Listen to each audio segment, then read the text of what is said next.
Assalamualaikum warahmatullahi wabarakatuh.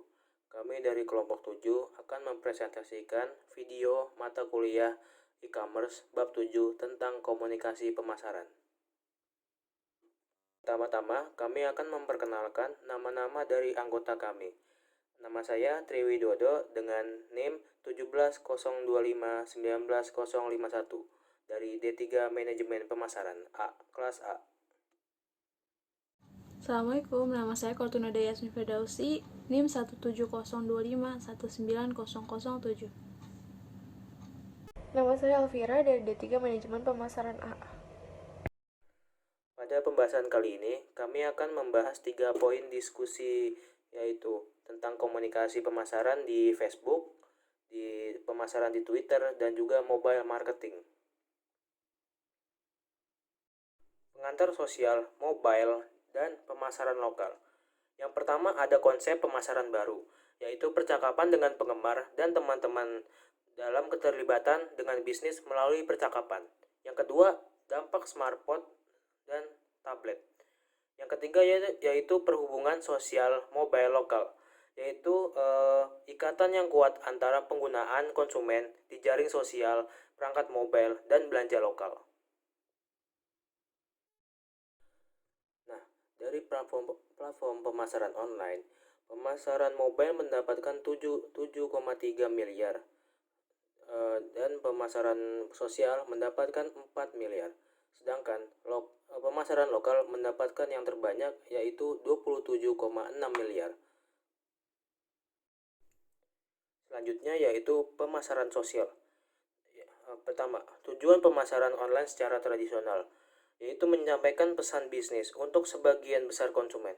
Maksudnya adalah seorang pembisnis memberitahu ke konsumen apa yang ingin dijual kepada konsumen tersebut. Selanjutnya yaitu tujuan pemasaran sosial. Yang pertama, mendorong konsumen untuk menjadi penggemar dan terlibat dalam masukan percakapan. Maksudnya yaitu seorang pembisnis mengajak konsumen atau menarik minat konsumen dengan terlibat di suatu pembicaraan atau percakapan. Selanjutnya yaitu memperkuat merek dengan meningkatkan pangsa percakapan secara online. Maksudnya yaitu saat pembisnis membuat merek yang dijualnya, mereka harus tampil sebagus mungkin untuk memasarkan produk mereka di dalam suatu percakapan online atau sering bisa dibilang promosi online. Lanjut ke pemain pemasaran sosial. Lebih dari 90% situs yang sering dikunjungi oleh masyarakat di media sosial yaitu seperti Facebook, LinkedIn, Twitter, Pinterest, Tumblr, Google+, MySpace, dan juga Instagram. Pengunjung unik versus keterlibatan. Maksudnya yaitu yang pertama, keterlibatan itu mengukur jumlah dan intensitas keterlibatan pengguna. Yang kedua, Facebook mendominasi di kedua langkah-langkah tersebut. Bisa dilihat dari tabel yang ditampilkan, Facebook mendominasi sebesar 39%, diikuti LinkedIn sebesar 13% hingga Instagram yang terkecil yaitu 6%. Data ini diambil dari tahun 2013. Kita lanjut ke proses pemasaran sosial. Yang pertama ada fan acquisition. Artinya akuisisi fan yang berguna menarik orang untuk pesan pemasaran. Yang kedua yaitu engagement, yaitu keterlibatan yang membuat orang untuk berinteraksi dengan konten dan merek tersebut.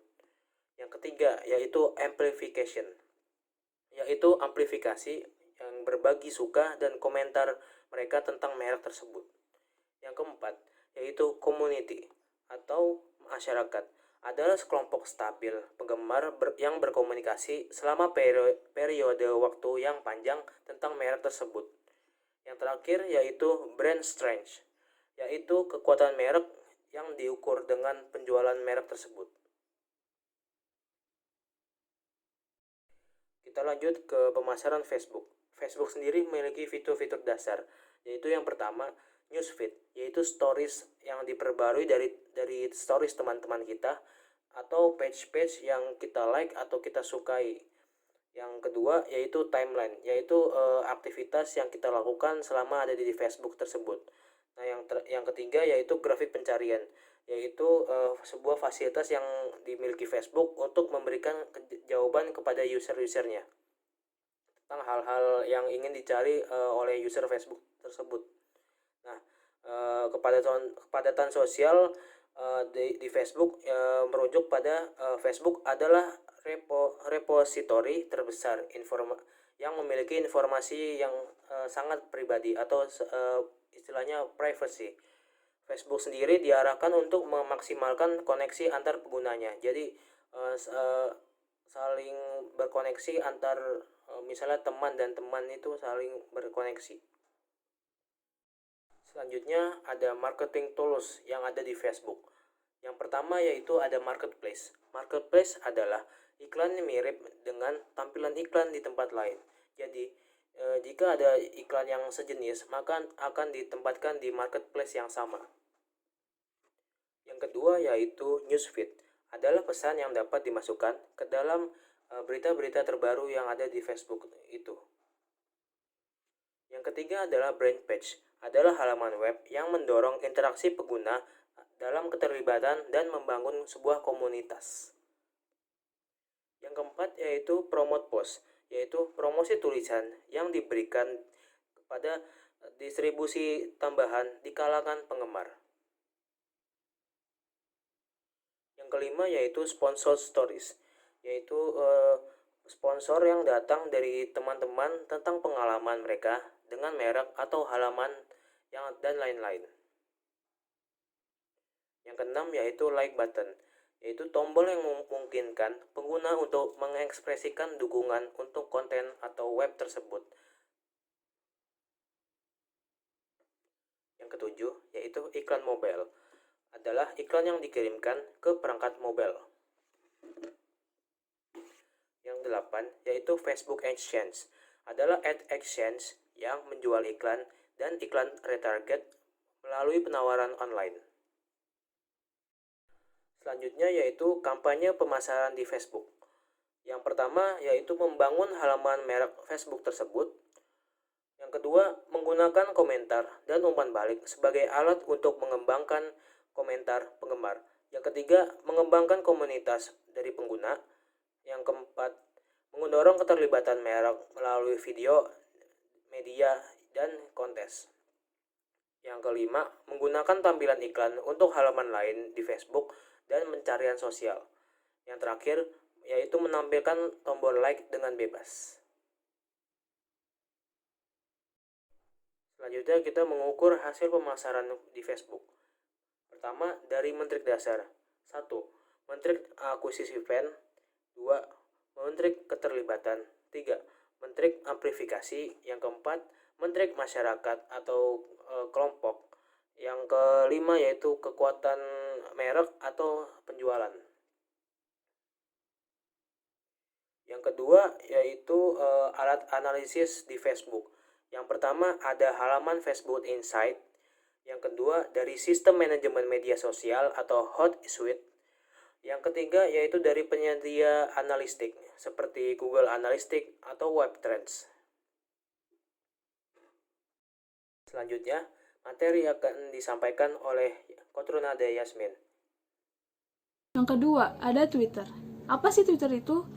Twitter menurut Wikipedia adalah layanan jejaring sosial dan microblog dan link yang memungkinkan penggunanya untuk mengirim atau membaca pesan dengan 140 karakter. Tetapi pada tanggal 7 November 2017 bertambah menjadi 280 karakter yang dikenal sebagai tweet atau kicauan. Twitter didirikan pada bulan Maret 2006 oleh Jack Dorsey. Dan situs jejaring ini setelah diluncurkan pada bulan Juli menjadi salah satu dari 10 situs yang paling banyak dicari atau banyak dikunjungi dan dijuluki dengan pesan singkat dari internet.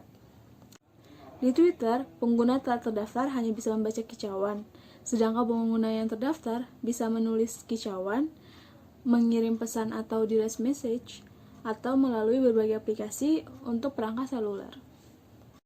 Twitter pemasaran. Di sini yang pertama interaksi real time dengan konsumen. Ada 3 hal poin yang perlu dicatat. Yang pertama, pastikan selalu sedia saat dibutuhkan oleh pelanggan. Untuk benar-benar memaksimalkan penjualan online, pastikan live chat selalu aktif dan tersedia saat dibutuhkan oleh pelanggan. Jika tidak bisa aktif selalu, maka aktifkan layanan live chat selama 24 jam dari minggu pertama sampai minggu kedua. Kemudian catat jam-jam sibuk dari kunjungan pelanggan. Yang kedua, berikan bantuan secepatnya. Jika ditanya oleh pelanggan, maka kita harus fast respon. Yang ketiga, jangan terlalu kaku. Maka kalau kita terlalu kaku, pelanggan bakal tidak enak atau merasa asing gitu. Makanya apa yang kita lakuin harus dengan enjoy agar si pelanggan juga enjoy ke kita. Terus yang kedua, 160 juta pengguna di seluruh dunia. 60%-nya mengakses Twitter dari perangkat mobile. Yang ketiga, akan Twitter menjadi Google berikutnya. Yang keempat, fitur dasar. Di sini ada 3 fitur dasar. Yang pertama, tweet dan retweet. Retweet adalah memposting kembali sebuah tweet. Fitur retweet di Twitter membantu Anda dan orang lain dengan cepat membagikan tweet tersebut ke semua orang pengikut Anda. Yang kedua, pengikut. Orang yang mengikuti akun kita, baik teman ataupun orang lain, secara acak, ketika mereka ingin berteman, mereka akan menjadikan kita sebagai pengikutnya.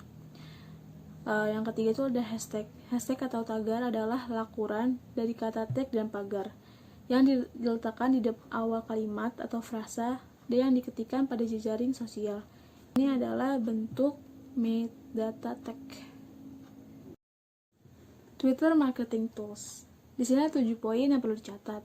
Yang pertama, tweet dipromosikan membayar untuk memiliki tweets mereka muncul dalam pengguna hasil pencarian. Yang kedua, dipromosikan perikanan melalui tren atau hashtag.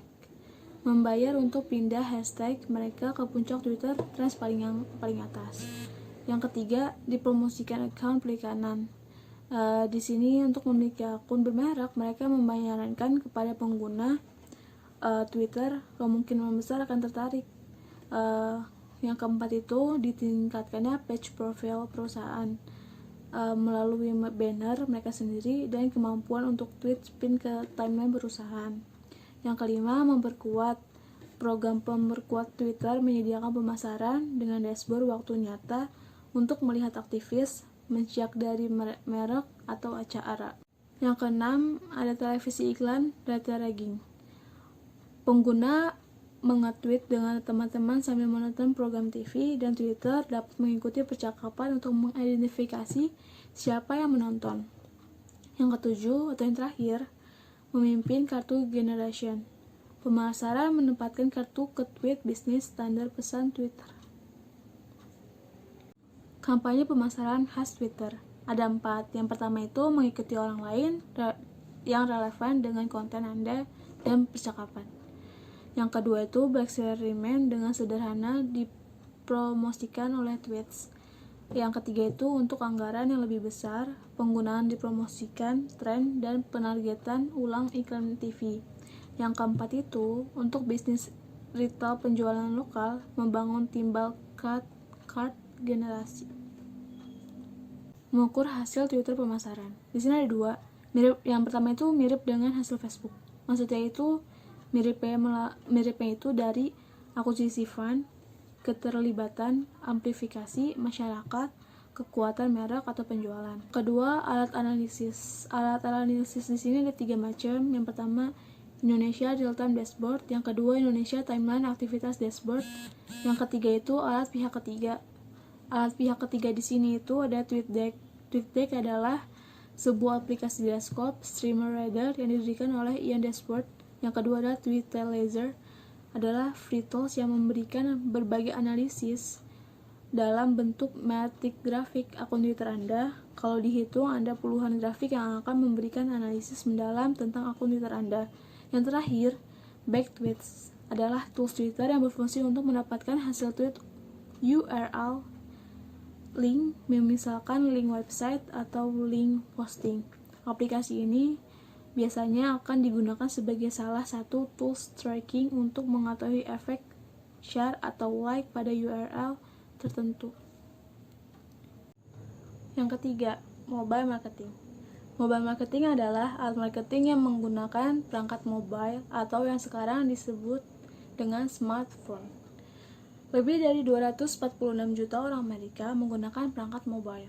140 juta digunakan melalui smartphone. Perangkat yang digunakan beberapa kali sehari. Ini tuh jadi perangkat yang paling sering digunakan. Yang kedua itu format mobile marketing. Yang pertama iklan banner, iklan multimedia, dan iklan video. Yang kedua permainan. Yang ketiga email dan pesan teks. Yang keempat di dalam toko messaging. Mobile marketing sendiri yang sering digunakan adalah ada dua. Yang pertama itu kode QR atau respon cepat, yang terdiri dari modul hitam atau titik persegi diatur dalam kotak persegi pada latar belakang putih yang dapat dibaca oleh perangkat pencitraan atau seperti kamera. Yang kedua adalah couponing, adalah kegiatan mencari kupon diskon yang akan memotong harga belanjaan Anda di. Ini adalah grafik pertumbuhan mobile commerce di setiap tahun. Jadi tuh walaupun dikit tapi bakal merata naik-naik mulu. Cara orang menggunakan perangkat mobile itu ada 4. Yang pertama, penggunaan terbesar di dunia hiburan. Jadi dari artis maupun dari kalangan selebriti pasti menggunakan mobile phone itu sebagai tempat pencarian mata uang. Terus yang kedua itu meningkatnya penggunaan pencarian, karena orang-orang sekarang tuh kalau misalnya nyari restoran atau penawaran pasti nyari di mobile. Terus mencari orang, tempat, dan suatu hal itu pasti di mobile.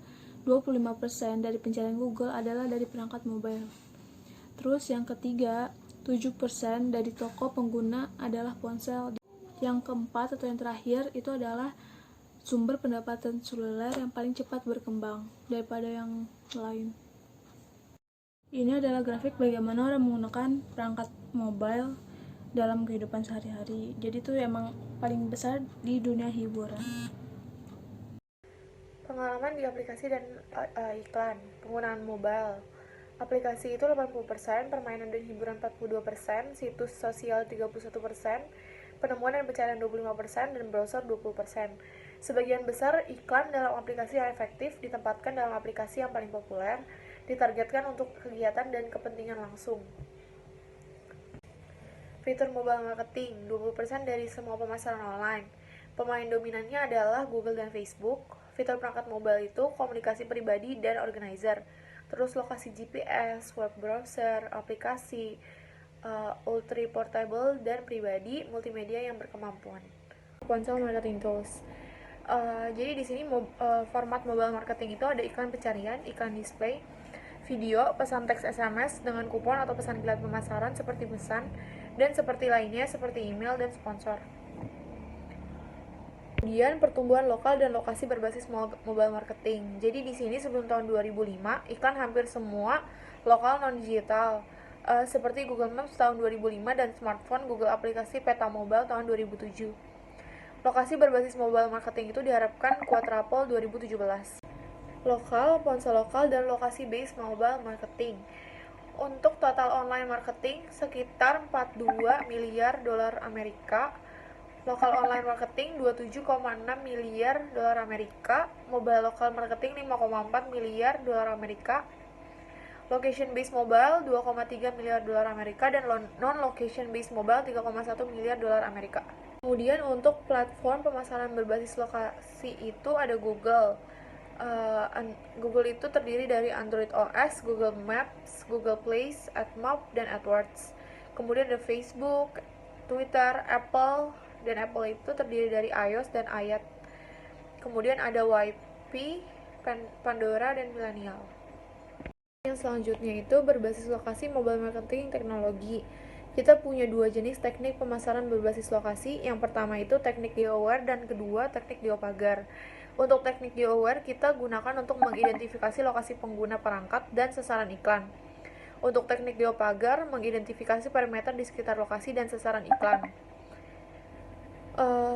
Digunakannya ini untuk mengidentifikasi lokasi sinyal GPS, lokasi sel menara, dan lokasi WiFi. Sekian presentasi dari kelompok kami, kurang lebihnya mohon maaf. Terima kasih. Assalamualaikum warahmatullahi wabarakatuh.